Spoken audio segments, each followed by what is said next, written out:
Hi, I'm backstage stretching my quadriceps because once I saw a skateboarder do that stretch and he seemed very relaxed. It doesn't really work for me, plus I don't move on stage. There's really no need for me to do this stretch, but I do it to be physical. My GP once told me I live so much in my head, it's like I don't have a body. I wish. He said if I did some exercise, that might help me relax. But I'm in the arts, not sports.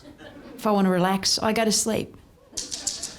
Now's not the time for sleep. You're all here. So can you start clapping and bring me onto the stage? I'm Chris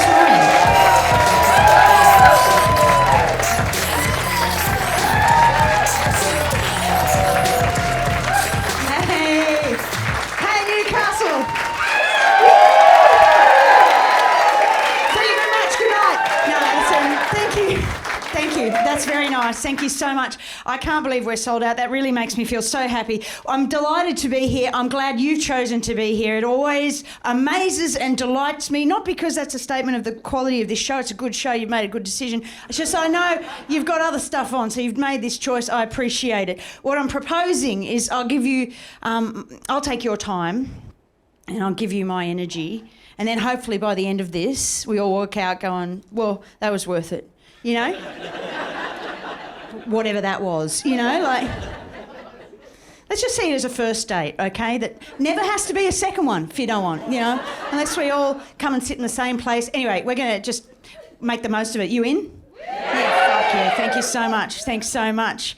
You know, gurus are always telling us to live in the moment. And now, thanks to our phones, that's all we're capable of doing. Why would I sit with my sad thoughts when I can watch cats bash people online? I'm never happier than when I watch a cat bash its owner. Because the owner's breathed too loud or looked at it the wrong way and it's just like, bam, take that, Trevor, I'm sick of your face. You know? Who doesn't want to biff someone using him for content without permission? And I saw a cat punch a seal. What a time to be alive, guys. We're so lucky. I can't believe any of you are here. Like, not just on your phones in bed. That's where I'm going next, so thanks for coming. One of the few times I get reprieve from this personality is when I'm listening to music. And I was the other day. I was listening to music walking to the shops and I just started playing air drums, you know, just giving it the white man's overbite. The hi-hats. And I thought if someone was going past real quick in a car and squinting, they might for 1 second think, oh, she's probably in a band.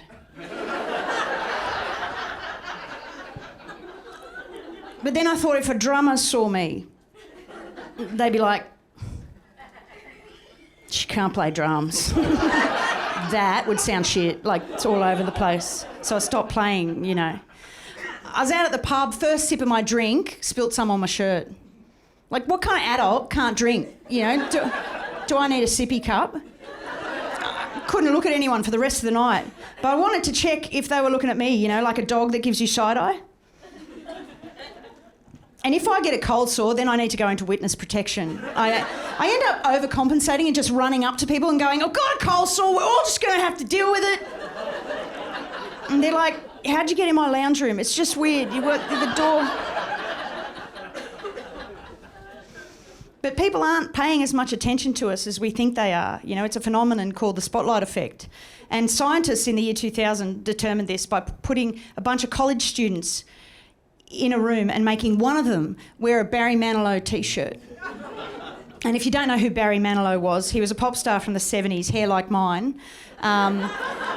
Sang songs like Mandy and Copacabana, and I write the songs that make the whole world sing. He didn't write that one, he just sang it. And obviously the most embarrassing person scientists could think of to put on a t-shirt in the year 2000. Obviously college students back then, not into irony. I feel like if you had a t-shirt like that today, you'd be carried out on the shoulders of your peers, you know. And they asked the kid wearing the Barry Manilow t-shirt how many people he thought were staring at him during the course of that experiment, and he said 50%. He thought half the room were noticing. But they checked everyone else. It was just 20%. Bit of a shit experiment, if you ask me. I mean, I'm not a scientist, but Surely he was walking around giving everyone side-eye just, and everyone's like, what's wrong with that guy? Which one? The one in the Barry Manilow T-shirt. I didn't notice, And I'm interested, did Barry know that he was the brand ambassador for embarrassment? Did that pop up in his media alerts one morning and he go, oh, that's a bit mean? But the point is no one's watching, so get on with your life, I mean, I'm in the spotlight right now. I still think half of you are on my phone. I don't know. I'm jealous of people who, when I ask, what are you thinking, aren't thinking anything. The kind of people that can watch a whole TV show? I can't. Because when I do, all I see is a showreel of my worst thoughts and actions since I gained consciousness about age 4. Or a giant to-do list, really. Or a documentary of all the people doing better than me and they stop and turn to the camera and go, oh no, pop your feet up, watch some telly, Chris, you've earned it. They say the key to happiness is doing one thing at a time to the best of your ability. And that's why dumb people are happy. They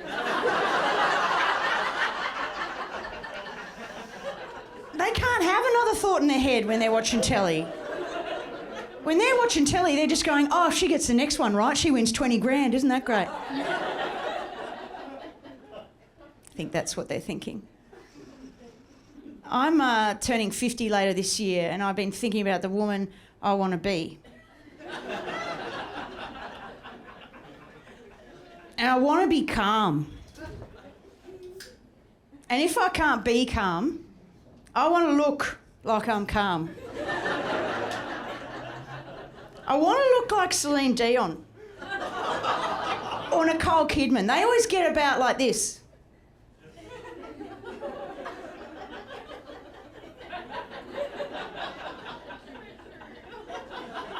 I think what I'm saying is I want to have a long neck.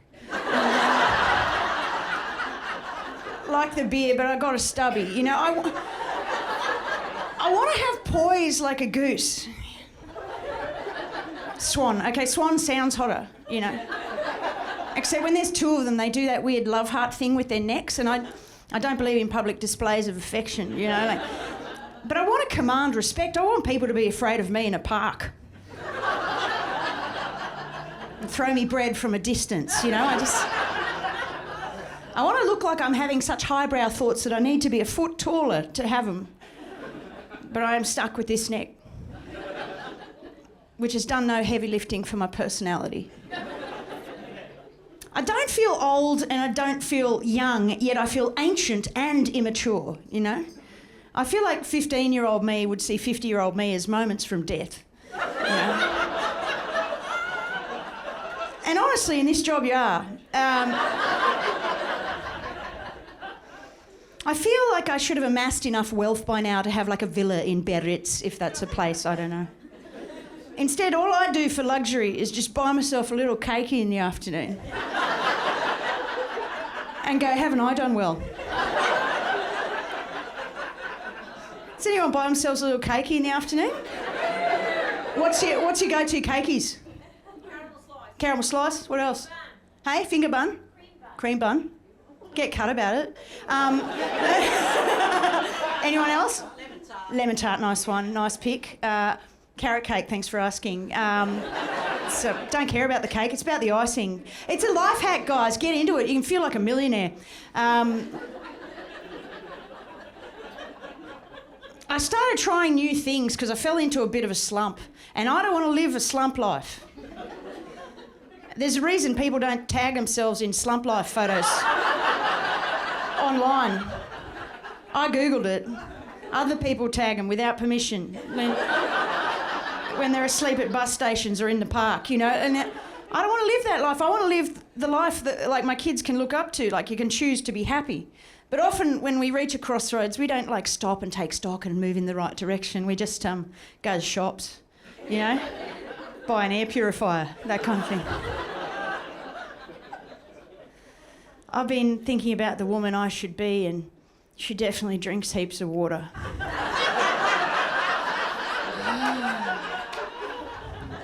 And stretches and that. And I can't can't be her because I can't even conjure her up because I get so bored. Like, what if she takes over and I suddenly start quoting Stoic philosophy and giving you tips on fasting and breath work? How is breathing work? I'm doing it right now. I've been doing it since I was born. This woman asked me the other day, are you a mouth breather? I said, I've got an arts degree. She said, it's not about that. Mouth breathers can get tetchy. I said, I don't fucking know, I'm just trying my best up here. As far as I knew, the KPI for breathing was remaining alive. Not even doing that right. I do try and fix my problems. I think if you're a thinking person, you try and improve yourself. But do you ever think your problems are just sort of built into your DNA? You know, like those smash-faced dogs that can't breathe? You know, humans bred those animals to have pointy ears and sit on your lap. The breathing thing was a fuck-up. And some people get cut when I say that. One guy yelled out once, nah, it's a feature. Righto.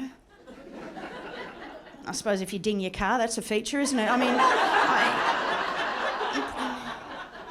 pretty sure the dog would prefer to have airways that function, but whatever. And when humans meddle with DNA, that's just called parenting, isn't it? And you never know how that's going to pan out, you know? Like, my dad's conflict avoidance and my mum's bluntness has just created this, you know? Like, I'm not smart and I'm not dumb, you know? I'm not mindful and I'm not mindless. I'm in the middle of the bell curve, neurotic, you know? But even creatures that have evolved to be shit, like the sunfish, have you copped that? It's like a giant floating head, weighs about 1,000 kilos. It's got shit fins, can't shut its mouth because it's got a parrot-like beak behind there. It's just like me, slack-jawed, asleep on a plane, just floating through the ocean. Like, what is it still doing here, you know? Some of us are just getting about, aren't we, against all odds? Anyway, what were you guys thinking when I said all that? Nothing? Do you ever think in the future when they dig up our bones? Oh, and they won't.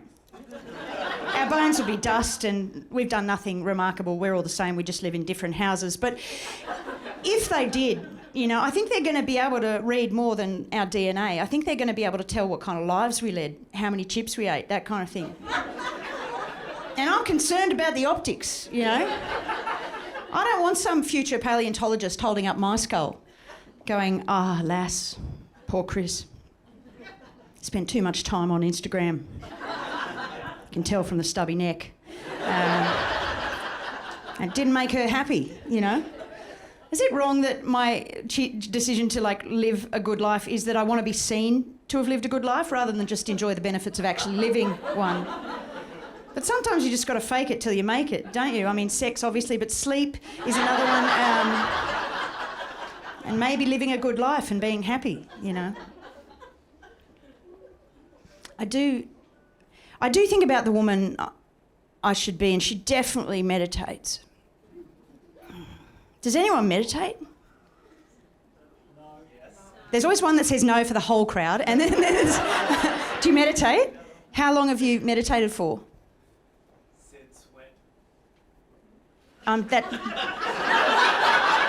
See, that seems to be answering a question with a question, which is, I mean, it's an option. How long have you meditated for?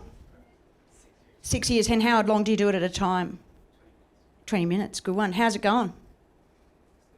Still. See, no one ever sells it to me. Do you know what I mean? He said he's still alive. Once I asked a woman how it is, and she just went, "It's above neutral. It's better than not doing it." You know. I'm not sure it's better than having a cakey. Meditation, they say it's supposed to put you in a deep state of relaxation, but it's like volunteering to be locked up with your high school bully. You know? Like, anytime someone tells me they meditate, I go, oh, that's great.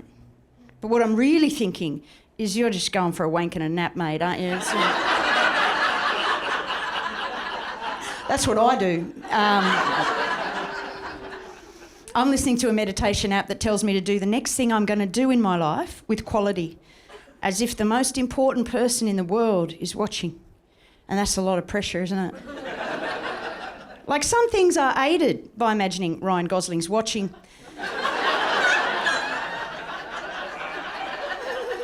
Not everything, all right? And at this point, I love imagining him just going, "Why do you keep bringing me to your weird comedy show? I didn't want to be here. And as for what you made me watch this afternoon, I can't unsee that." You know?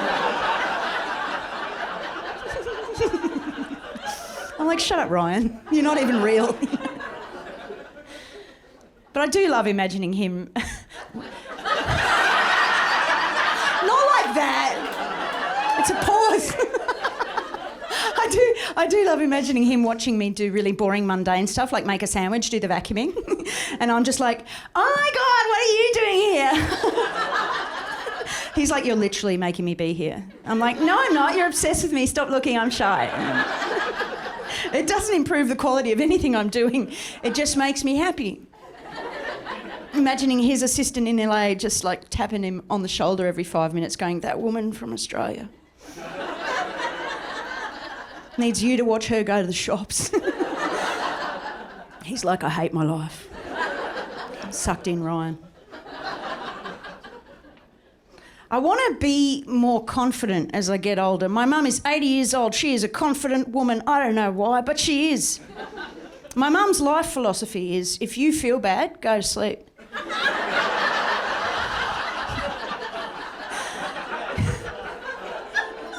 You might wake up happy, you know.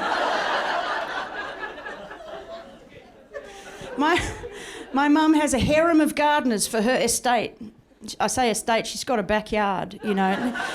She likes to be in control of the garden, you know. She'll yank a kid off a skateboard and go, "Here's $20, get rid of those leaves," you know. Like, she was on the front patio with Graham, the OG gardener, number one, and all that had to happen was she had to pay him the cash they'd agreed upon. And then Mum got a phone call from her sister, Auntie Jill.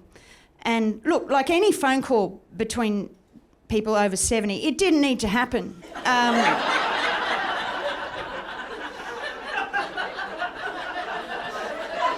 Nothing was really said, do you know what I mean?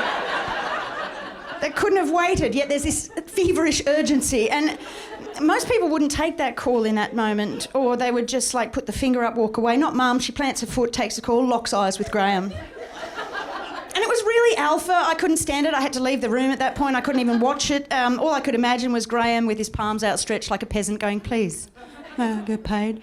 And I told Mum how I felt about that, and she said, "Don't be ridiculous. I give him a slab every year. Graham loves me." So yeah, I would love to have the confidence of a middle-class white woman who takes a phone call when a tradie's waiting to get paid. I can't imagine, you know. I do want to get more confident as I get older, but I fear the only way for me to do so is to stop giving a fuck about how anyone else thinks or feels, you know.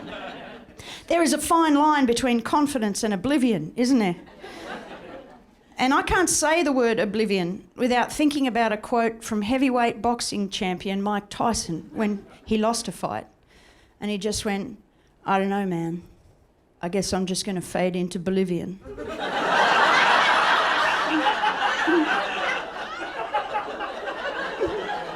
And that's the quote. He didn't correct it.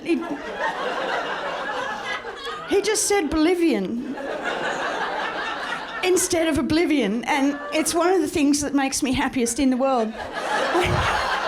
I think about it almost every day.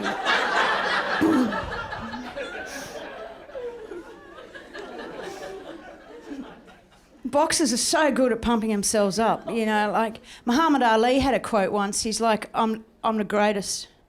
I said I was the greatest before I knew I was, because I thought if enough people heard me say it, they would really believe that I was the greatest. That is a lot of energy to bring to the table, isn't it? I can't really bring that kind of energy. I'm sort of more like, "Look, we're here now, let's just give it a go, shall we?"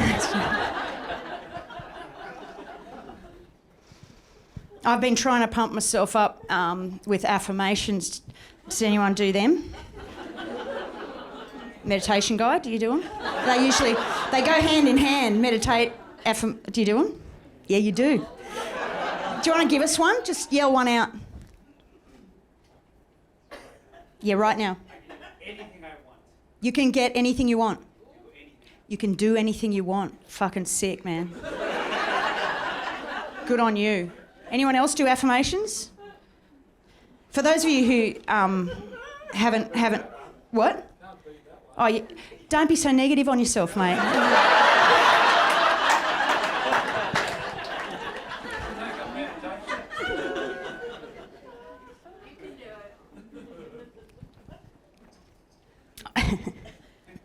For those of you who haven't learnt philosophy off Instagram like I have, affirmations are positive statements you say out loud to yourself to counter the negative self-talk in your head, you know. If you don't know what negative self-talk is, what are you doing at comedy in general, and this show in particular? No, I've been trying to do affirmations, but they go against every grain in my being, okay? They feel toxically positive. I can't do it. I used to try and freestyle it and make up ones, but it became like an argument between an old married couple in my own head. So I had to end up getting generic ones off the internet. So I'm going to do a couple in the course of this show, and what I want you to do is just sort of watch the transformation. Okay, so this is before. Here we go.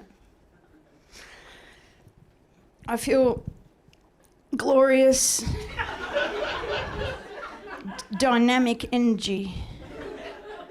I am active and alive.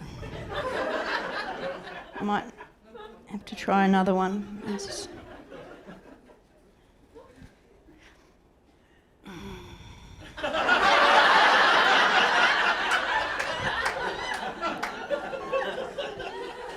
I love the body I was born with.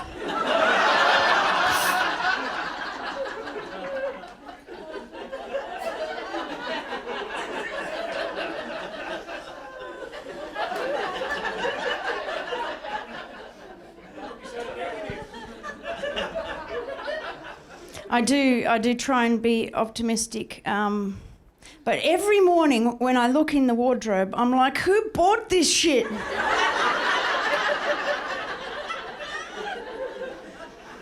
I'm not a particularly optimistic person, but I save up all my positivity for when I've got $20 burning a hole in my pocket at Vinnie's.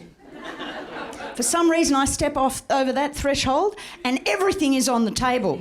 I'm like, what? A purple shoulder-padded 90s jacket with, like, snakeskin and novelty buttons? I can wear that.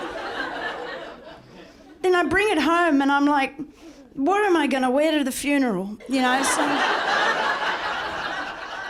some mornings I open up the cupboard and all that's in there is like a fluorescent orange boiler suit and a negligee. I'm like, fuck. But I feel so ethical.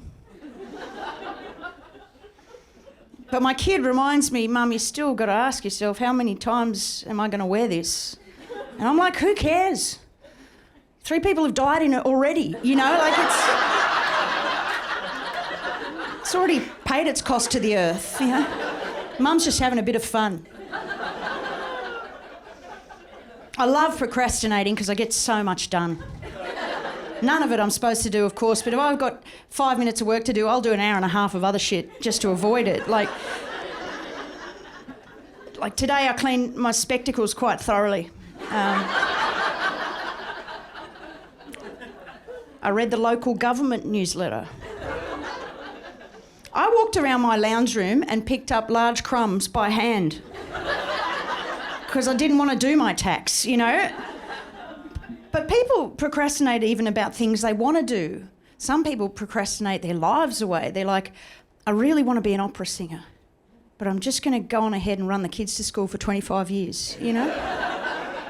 That does hit for a certain demographic. My kids always like skated or caught the bus or walked to school, so I never had the excuse of the school drop-off as a reason for why I didn't achieve anything, which was annoying. Once they got through that early childhood phase where they couldn't speak English, and I'm not saying English is the best language, I just don't think babies should be allowed to make up whatever they like. I always saw them as rock stars, you know? They had quite complicated writers for a time, like no cooked vegetables, thanks. No prolonged eye contact at the dinner table. But mainly I was just glad to be around them as a roadie or as a groupie, depending on the day, you know? I'd check their Insta to see where they were touring next. Look at their cards and letters to me as the most exclusive of merch. And as a staff member, I've signed a non-disclosure agreement, so obviously that's about all I've got to say about my kids in this show. Now the tables have turned. Like, my eldest will pick me up after a night on the piss with my mates and just go, look, if you're going to be 20 minutes late, just text me. So I don't have to find a park, you know? And if you're going to spew, let me know. I'll stop the car. Like, it's common courtesy. Grow up.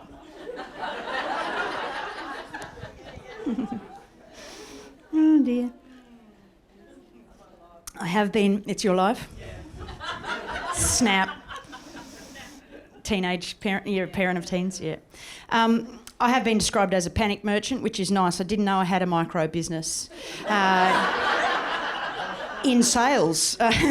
No one's buying. Still selling. If I stopped biting my nails every time someone told me to stop biting my nails, I'd probably have nails by now. But no one tells me what to do. Tell you what, girls, if you're looking to fill in a bit of time, keep up with beauty standards. That'll kill about 8 hours a day till you're dead if you want, or more. Have fun.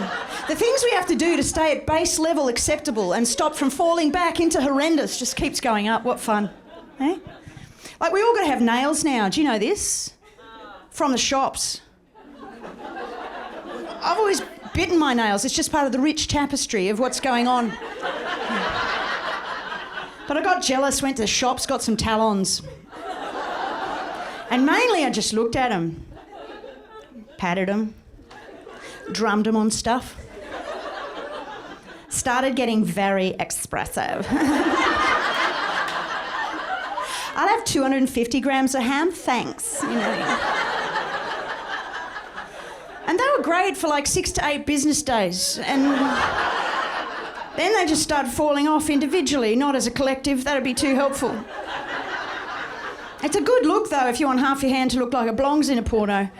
And the other half to look like you've been dragging it along concrete. That's hot. It's so hot. And lashes. What the fuck's going on with lashes, girls? Why do we have to look like we've evolved to survive a sandstorm? I mean, I'm not a camel, you know. I'm from Irish stock. We got short lash energy. I'm not going to give you a languorous, seductive blink. I'm busy. But I got a serum, okay? I got a serum to grow my lashes because you can do that now. I don't even know what I'm doing it for. I used to mock bald men for doing this to the top of their heads. Here I am trying to grow hair where it doesn't belong. Trying to get rid of it where it does. What? I wouldn't even like someone who liked me more with long lashes. Do you know what I mean? Like, am I trying to be taken seriously in Mecca Cosmetica, girls? Is that what's going on, you know? I've got an arts degree. I don't want to be taken seriously anywhere, you know? Like, fuck, they gaslight you in Mecca. They do. I went in there the other day and this woman ran up to me like it was an emergency.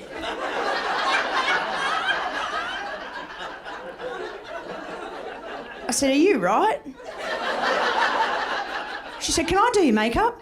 I said, "I already did."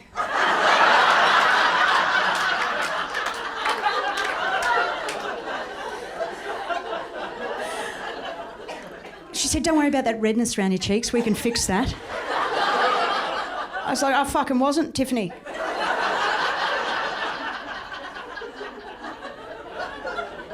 I was in here for some lash serum, actually.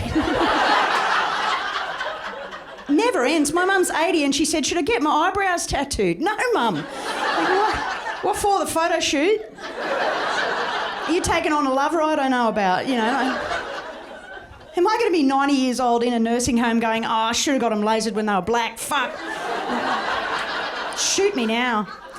And I'd love to stop and get off this hamster wheel and just form a club, but we all got to stop or it keeps going, you know? Like, we got to stop waxing and plucking. Plumping and priming, highlighting, extending, reducing, minimising, tinting, lining, embellishing, glowing, ditch the fillers, the nips, the tucks, the microdermabrasion, the face yoga, the lotion, the peel, the tonic, the shimmer, the matte finish. But if I formed that club, none of you cunts would join it.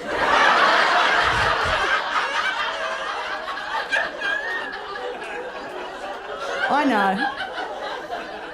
Nor would I. Without mascara, I look like my brother.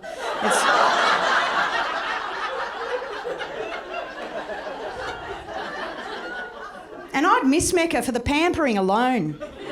My goal when I go in there is not to buy something, it's to have someone touch me on the face. I'm so void of human contact, someone rubbing lotion in my skin feels like love. And if you haven't had someone feather concealer under your eyes, you've not lived. I feel like I know how Jesus felt when Mary Magdalene washed his feet with her tears and dried them with her hair. It's like, I'm not buying anything, but God, this feels good, you know?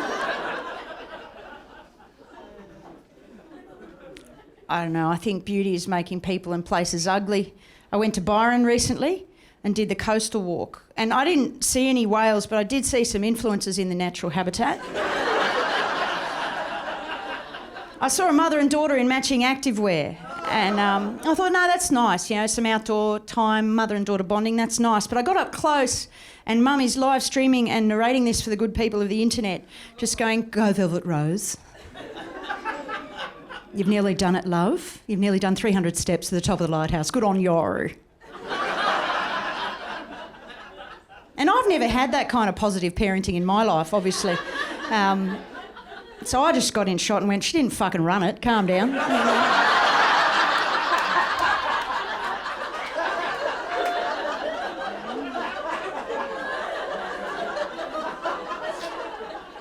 I've been asked not to return to the Greater Byron region. I bought an essential oil there that you roll on your person. It's called the Best Day Ever. It's by a brand called Roll On Therapy. I know. Anything you can't claim on Medicare is just a nice idea, isn't it? And it is a nice idea. It's that you be mindful. And I do this every morning. I look myself in the eyes in the bathroom mirror and I roll it on my temples. And I just remind myself, just stop being such a cunt, you know? Like, just stop it. Make it stop. Then I walk out of the bathroom, immediately forget that promise I've made to myself and the world. And you know, how much is the best day ever? $30. I don't know what you do when you run out. I can't go back to Byron, but I think you're better off just using tomato sauce anyway. Just dab some on your cheek every morning. And the thing is, people would remind you. They'd be like, you got a bit of sauce on your cheek? And you're like, thanks, mate. You have a good day. He's like, are you going to rub that off? Absolutely not. I'm having the best day ever. Thank you. Thanks for asking.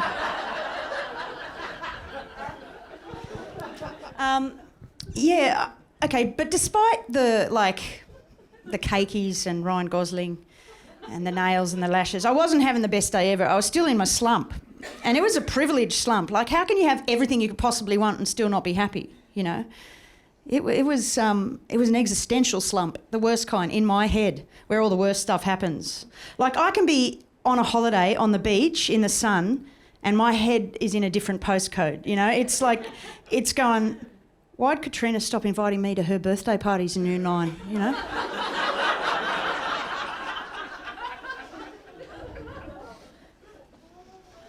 I mean, our phones have given us cat videos, for which I'm grateful. Obviously, but they've taken away our ability to have long, boring, meandering conversations with our friends, you know? And on the surface of it, that sounds great, like we've improved chat, but I don't think that's the case. Like, I can't even... If I talk to my best mate, I've got to summarise it in 1 minute or she can't concentrate, you know? I miss those long, meandering conversations. Like, do you remember having sleepovers in high school with your best mate? They were the best. Like, I don't know about you guys, I'd just like make up dances in the corridor, learn the lines to my favourite movie, The Blues Brothers, you know, ring the radio station trying to win movie tickets, and then just grab a big bag of salt and vinny chips, lie in bed and talk all night, you know, about boys, about the future, about how we're going to be living in a cool apartment when we're 20, you know.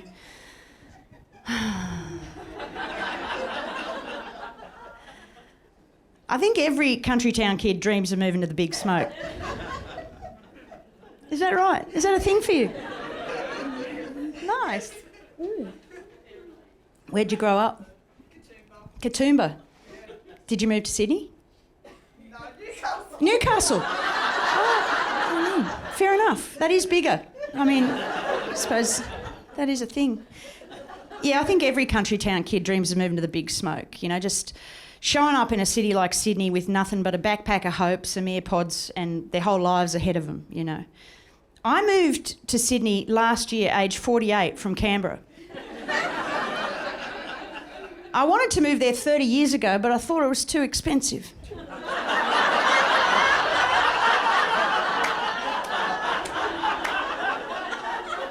Just leave the motor running for 3 decades, see if that helps, you know.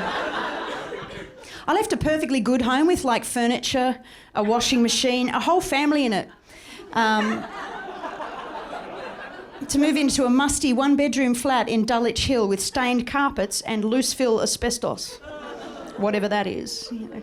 Sounds both ominous and chill, you know. I don't know whether to be afraid of it or take it for beers. How loose is it, you know? Like, I got the keys to this particular Shangri-La on Are You OK Day, which I found to be an unnecessary message from the universe, you know. I was already questioning my judgment, you know. Most people go from this kind of place to the place I'd just come from, but I'm devolving. That's what's going on with me. It's a red brick 3-storey walk-up that looks like a communist tenement. It's in the inner west of Sydney, which the Prime Minister would have you believe is quite red, but turns out when you live cheek by jowl with others, it's less hail fellow well met, more don't touch my stuff, you know. The idea of a communal laundry is better than the reality, you know. I didn't think it'd be great, I just thought I'd get some washing done. But you go in there and there are 10 individual machines belonging to the 10 individuals in the flats, all with passive-aggressive signs on them like, don't use this one, I'm an essential worker. Thanks, Pam, Unit 10. What? Why thanks, Pam? You're saying you're a nice person but you're still not going to help? And I don't care what your job is, anyone can be a prick, Pam.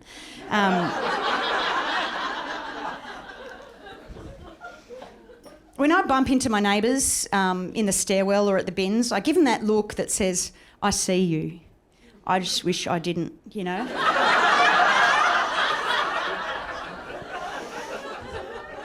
Anyone who says they don't want to live on a giant estate is lying in my book, you know? My parents are annoyed with their neighbours and they live 50 metres across the road. I can hear my neighbours wee at night. If I put the glass up in the right spot, you know, like it's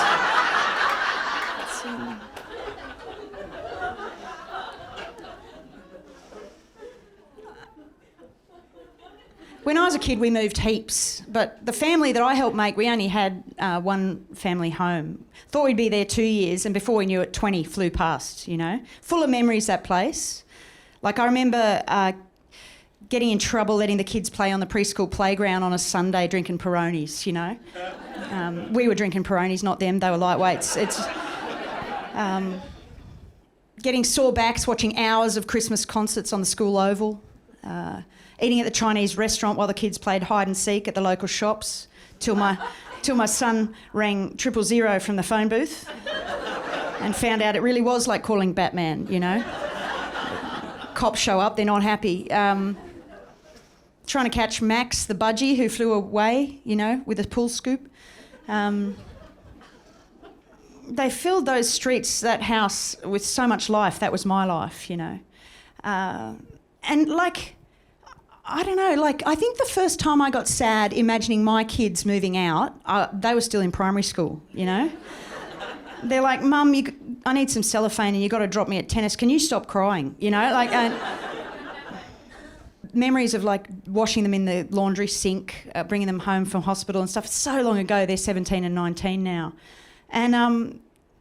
you know, I was home for the longest time, like, and I thought it was them, you know, my kids, my partner, but it wasn't. You know, you're not home anywhere if you're not home in yourself. So they tell you can choose to be happy. They don't tell you that you've got to make a few hard choices first that'll make you sad. And so I wanted to feel better and get out of my slump, but and I thought maybe if I just, you know, went to the shops, you know, got an air purifier, like You know, if maybe like Mum said, if I went to sleep, I'd wake up happy.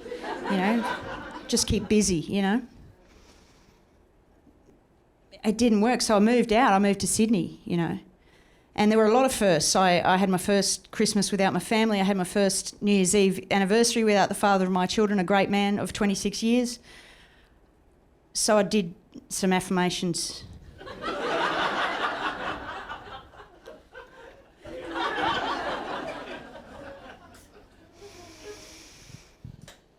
I radiate confidence,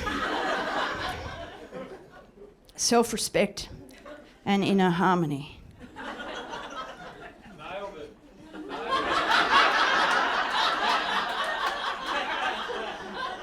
What about this?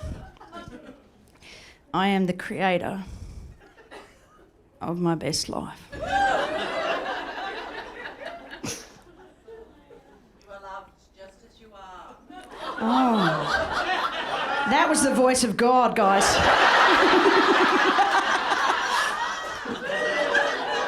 Did you hear that?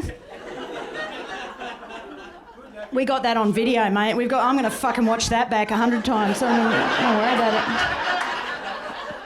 So I moved to Sydney. And on every street corner there's a pub with trivia in it. And I fucking hate trivia. I resent that they've brought IQ testing into the pub. And I'm not buying the rebranding of nerds as winners, you know. Assessing my grasp of geography over a beer doesn't make it fun, dorks. Just spoils getting pissed, you know. And if I'm killing my brain cells, I don't want to demonstrate how I'm doing that in real time, you know. Can't we leave some things a mystery, you know? But if life were more like trivia, at least you know you're getting the answers right every now and then. Like, people will pat you on the back if you know the capital of Burkina Faso. But if you ask me whether moving to Sydney was the right thing, I don't know. I made a decision and I'm making it right, you know. When I told Mum and Dad that I was separating, Dad went, "Oh, that's sad, love, but we're behind you." And my mum said, "I think you're being selfish."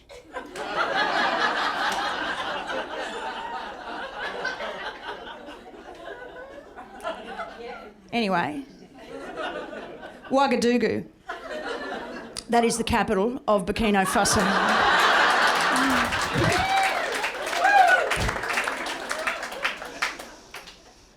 When you make a massive decision in your life, you think you're going to need a help desk to field all the inquiries that'll come streaming in, you know? Like, you'll need a team of corporate communicators and some streamlined messaging, you know, like, thanks for your call. Chris is doing very well. It's an amicable separation. She's moved to Sydney. All is well. Thanks for your call. No one's calling, you know, they got their own shit going on.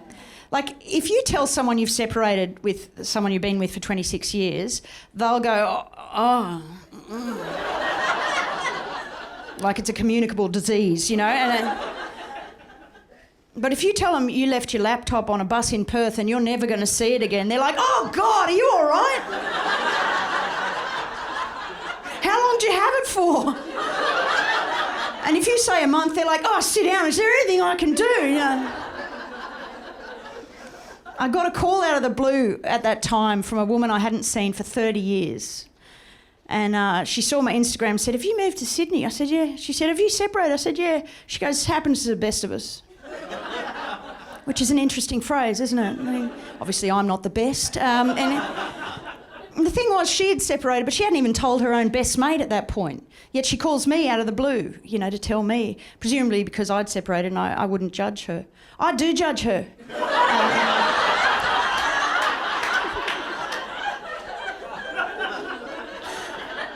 She needs some better friends. I sound all tough and strong, but I slunk off into the night. I couldn't give eye contact to anyone. I mean, what do you say? "Oh, I'm leaving to be happy." What? How can that be a reason? Yeah. When you move, you're going to find boxes of stuff that were too important to throw out, but you also never wanted to see them again. Usually they're in the attic or under the bed or under the stairs or something. I found such a thing. When you're a parent, you don't know what you're doing, okay? And you look ahead on the road for guidance. And my cousin Stacey was that person for me. And when I had my firstborn, she sent me this thing in the mail. It was a Royal Doulton porcelain oversized dummy that opened on a hinge. I rang her and I said, "Stacey, what is this?" And she went, "It's for your baby's first teeth." I went, "Oh, that sounds reasonable. Is that what parenting is? Righto, I'll do that." So I found this box of teeth, and I don't have room in my life for a box of teeth.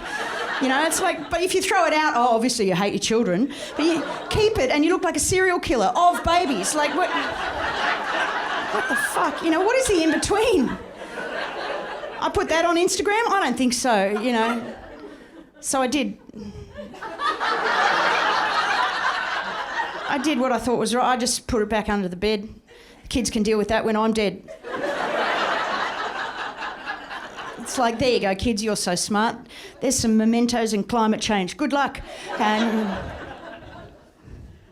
when you make a big change, you wonder, is it a phase or a good decision? You know, I've had a lot of phases in my life. Like, once I took up mosaicing for 3 months. I got myself some tile cutters. I went to the shops and I just got all these broken tiles. I made one photo frame, cut my fingers and then just left a giant pile of tiles in the garage forevermore, you know. I took up life drawing for 6 months, mainly because I'd never been given sex education as a child. And the only things not hung after that 6 months were my paintings. I know. Worst joke in the show, keeping it, don't care. I sang in a cover band for 2 years until I got so sick of the music I couldn't give the audience eye contact anymore because of their appalling taste. And I do wonder sometimes, is moving to Sydney a phase, you know?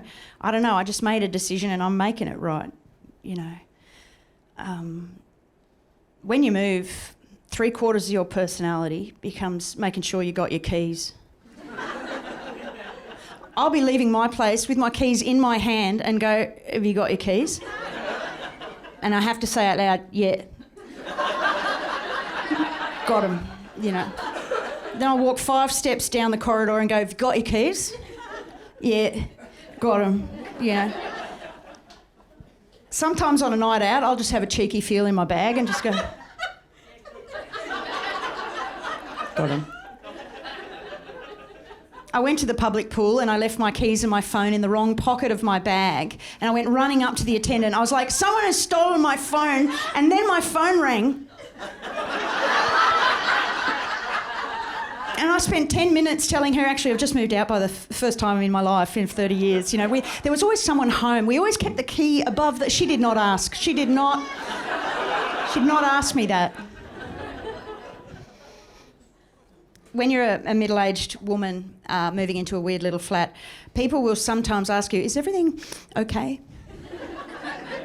And what they mean by that is, can you refrain from giving me the details, or are we going to get weird now? You know, and when you say, "No, it's okay, it's amicable, it just had to happen," then women, some of them my age, their eyes light up. And it's not necessarily they're thinking about the freedom and independence, they're thinking about buying new homewares guilt-free. You know, just rolling down the aisles of IKEA, getting that perfect coffee machine, the nice fluffy pillows and stuff, and they're like, "Had to, new place," you know. But I have furnished my place from the natural environment like a beaver. I'm a huge fan of curbside wins now, you know, like I got a coffee table and a clothes hanger across the road to my place using nothing but my claws and teeth, you know. I got a weird mat off the internet that's like memory foam, so it's sentient, you know. It fixes problems you didn't know you had. You can have a loud day at the shops, put your face in that and forget everything, you know. It's become the cult leader of my household. It's more popular than the couch, you know. Like, people come in and they're like, "Oh, this is a shoes off house." And I'm like, "Is it?" And then we all take off our shoes and lie on it like we are in a cult. I don't know why I'm telling you this. It just makes me happy, you know. I used to think the key to happiness was getting whatever you want whenever you want, but I don't think that anymore. Because adults aren't that happy, and we got more money than kids, you know. Do you remember when you only got what you want, like, on your birthday or Christmas? And even then it was just close. You'd be like, that'll do. I was reminded how happy kids could be the other day. I was by the road and this car goes past slowly and this kid out the back window just puts a plastic dinosaur out and locks eyes with me.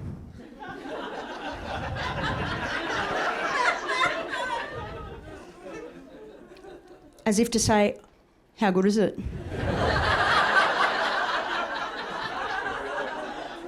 Also, I got it, you don't. You know, like, kids are happy with the dumbest stuff. They'll find a bit of silver chewy wrapper on the floor and just go, it's treasure. You know, do that as an adult, people think you're mental. They're like, what's wrong with Chris? She showed me shit on a stick like it's a miracle. It is a miracle. But I'm like that with my new stuff now. I'm like, sit on that chair, got it for nothing. From Facebook Marketplace, how comfortable is it? You know? Lie on the weird mat, it'll solve problems you didn't know you had, you know. What about this French brand name spoon? I found it on the road. It's been run over, but it works. That's... When you move, you do have to leave your old mates behind, and that sucks. But acquaintances start doing the heavy lifting for friendship. You know, like if I see a bus driver twice, I'm asking as the +1 at my cousin's wedding, you know? It's in the Hunter, you'll love it. He's like, I'm married, what are you doing?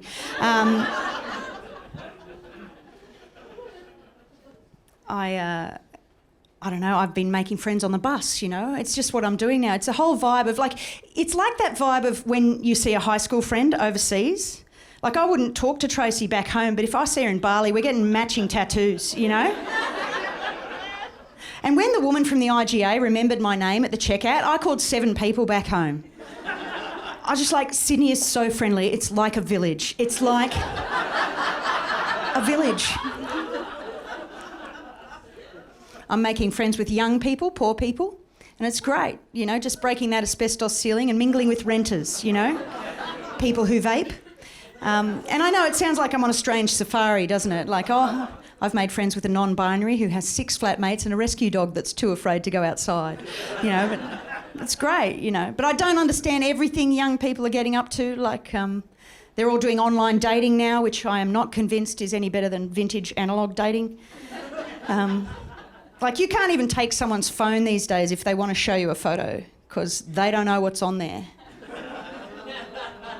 And you can't unsee some stuff, right? I had a mate want to show me a photo of her ex-boyfriend and his new partner, and I went, oh, that's nice. She goes, have a look at the next one, you can see him better. So I swiped. Yeah, and it's just a giant dick, you know.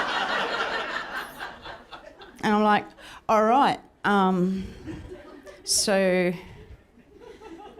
this one? She goes, nah, next one, like it's nothing.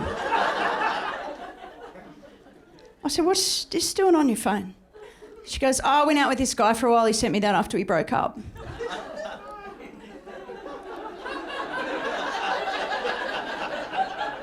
Why? She went, oh, he wanted to get back together.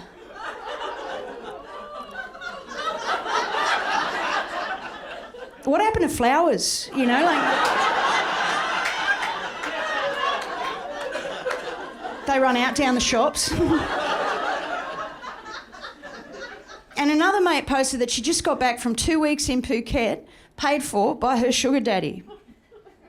And those of you who don't know, sugar daddy, usually older gentleman, pays for a younger woman who can't afford uni or rent to tolerate hanging out with him.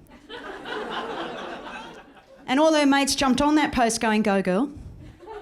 You're encouraging us to tear down our self-imposed boundaries. And I'm like, yeah. Self-imposed boundaries, like if you can't afford a holiday, go camping, love. Get a tent, you know. There's a reason there's no sugar mummies. Because if I had a younger man who can't afford uni or rent, he would be called my son.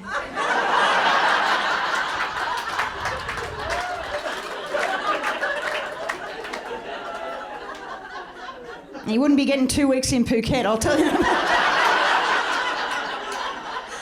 He'd be getting some night shifts at Woolies, you know.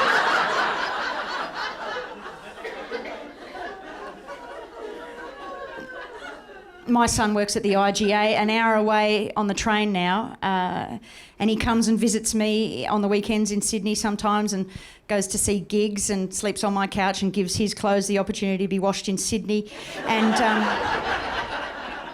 And my youngest visits, and it's just like I imagine with my high school mate, except it's me and my child, and we're just checking out Sydney, and it's the best, you know. But yeah, I'm not calm, but I'm happy, and I'll never have a long neck, but I'm a goose, and I don't own it, but I'm home again, and I'm not embarrassed either.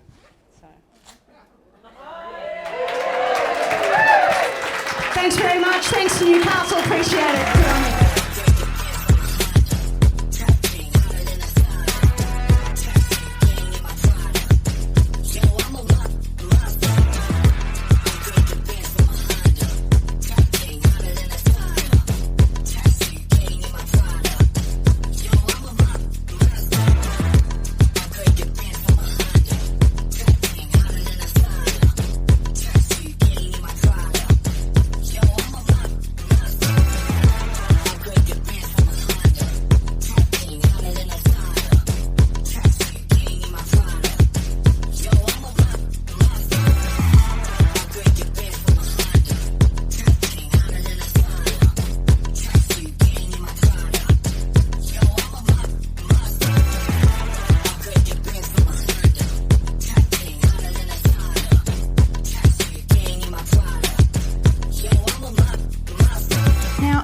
Point at which I really do wonder if I said the bit that sets up the ending.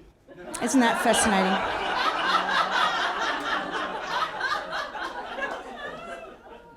Interestingly, I don't think I have.